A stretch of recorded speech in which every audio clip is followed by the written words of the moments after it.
ఏపీలో విద్యుత్ ఛార్జీల పెంపుపై వైసీపీ పోరుబాట పట్టింది.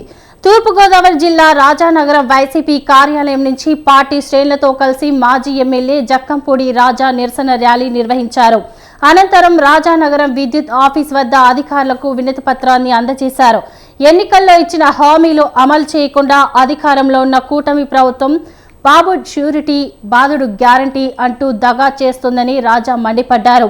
అబద్ధపు వాగ్దానాలు చేసి ప్రజల ఓట్లు వేయించుకున్న కూటమి సర్కార్ ఇప్పుడు ఆ ప్రజలనే బాదుతోందని ఆయన విమర్శించారు.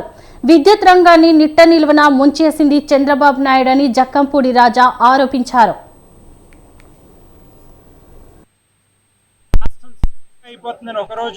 బీహార్ అయిపోతుందని ఒకరోజు రకరకాలుగా ప్రభుత్వం మీద బురద జల్లినటువంటి చంద్రబాబు నాయుడు గారు మళ్ళీ మాకు అవకాశం ఇస్తే ఎక్కడా కూడా ప్రజల మీద పన్నుల భారం వేయం సరికదా, ప్రజల నుంచే విద్యుత్తుని ప్రత్యేకించి ప్రొడ్యూస్ చేసి ప్రభుత్వం తిరిగి ఆ విద్యుత్తుని కొనుగోలు చేసేటటువంటి కార్యక్రమం చేస్తాము.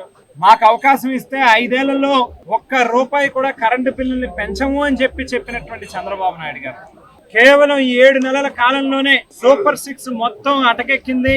కేవలం ప్రజల మీద పన్నుల భారం మాత్రం రోజు రోజుకి పడతా ఉన్నటువంటి కార్యక్రమం కనిపిస్తా ఉంది. ఇసుక ఉచితంగా ఇస్తా అన్నారు.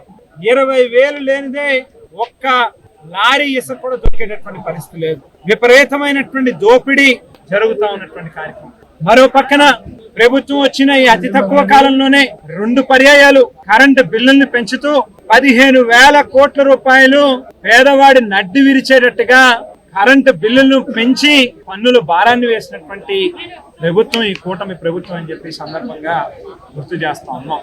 రాష్ట్రం శ్రీలంక అయిపోతుంది.